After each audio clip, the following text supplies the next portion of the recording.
నమస్తే అండి. ఇది కనుపు చిక్కుడు. దీంతో పచ్చడి తయారు చేయటం చూపించబోతున్నాను. ఇది సీజన్ అయిపోవచ్చిందండి. కొంచెమే దొరికినాయి, ఒక పావు కిలో. దీంతో పచ్చడి తయారు చేస్తే ఇంకొక నెల రోజులు తినడానికి వీలుగా ఉంటుందని ఈ పచ్చడి తయారు చేసి చూపిస్తున్నాను మీకు. ఇవి శుభ్రంగా కడిగి ఒక పైన పీసు తీసేసి, పీస్ అంటే అటు ఇటు ఉంటాయి కదా తొక్కులు, అది ఆ పీసు తీసిన తర్వాత ఒక బుట్టలో కానీ లేదంటే పొడి క్లాత్ మీద కానీ వేసి ఆరనివ్వాలి తడిపోయేదాకా. తర్వాత వీటిని కుక్కర్లో స్టీమ్ చేయాలన్నమాట.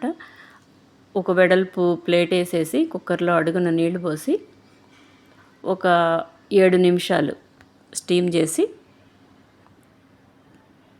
చల్లారిన తర్వాత వాటినన్నీ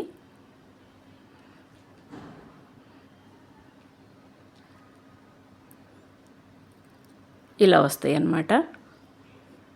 ఇప్పుడు వీటిని కొద్దిగా చల్లబడిన తర్వాత స్టవ్ మీద బాండీ పెట్టుకొని, బాండీలో ఆయిల్, ఈ పచ్చడికి ఒక పావు కిలో అని చెప్పాను కదా చిక్కుడుకాయలు, పావు కిలో పచ్చడికి కొద్దిగా మునిగేటట్టు అనమాట ఆయిల్, పల్లి ఆయిల్ తీసుకున్నాను. పల్లి ఆయిల్లో వేసి ఒక్క 3 నిమిషాలు మాత్రమే వేగనివ్వాలి. ఎక్కువసేపు వద్దు, మరీ గట్టిగా వస్తాయి అన్నమాట. అట్లా వేగనిచ్చేసి ఒక ప్లేట్లో వెడల్పుగా అట్లా పరిచి ఒకదాని పక్కన ఒకట అట్లా ఉండేటట్టు, ఒక ప్లేట్ కదండి సారీ, బౌల్లో వేసుకొని, దీనికి ఏమీ ఉప్పు యాడ్ చేయొద్దండి. ఇవి బాగా ఎక్కువ ఉప్పు లాక్కుంటుంది దీనికి ఉప్పు అసలు యాడ్ చేయొద్దు అనమాట. ఈ మిగిలిన నూనెలో మనం ఇప్పుడు తాలింపు గింజలు, వెల్లిపాయలు అన్నీ వేస్తాను. ఎండుమిరపకాయలు, వెల్లిపాయలు కొంచెం కచాపచాగా దంచి ఉంచినవి యాడ్ చేసి, కరివేపాకు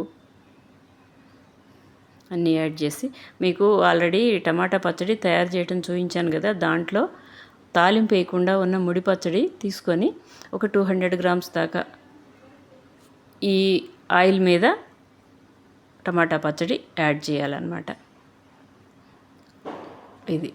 ఈ పచ్చడిని ఆయిల్ మీద వేసేసి స్టవ్ కట్టేసి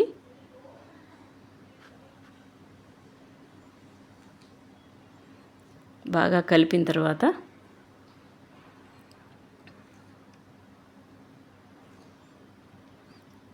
ఇప్పుడు ఆ చిక్కుడుకాయలు వేసిన బౌల్లో దాని మీద, చిక్కుడుకాయల మీద అలా స్ప్రెడ్ చేసి వదిలేయాలి.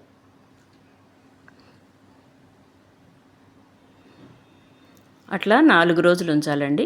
4 రోజుల తర్వాత ఆ పైన జ్యూస్ అంతా కిందకి దిగి ఆ చిక్కుడుకాయలు పీల్చుకొని చక్కగా పుల్ల పుల్లగా కమ్మగా బాగుంటుంది అనమాట.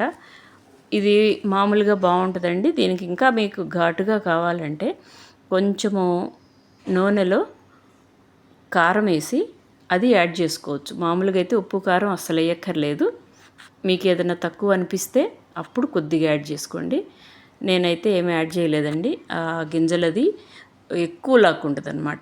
ఉప్పు అయితే ఒక టైపు ఉప్పగా తెలుస్తుంది, అట్లా బాగా అనిపించలేదు నాకు, అందుకని నేను యాడ్ చేయలేదు.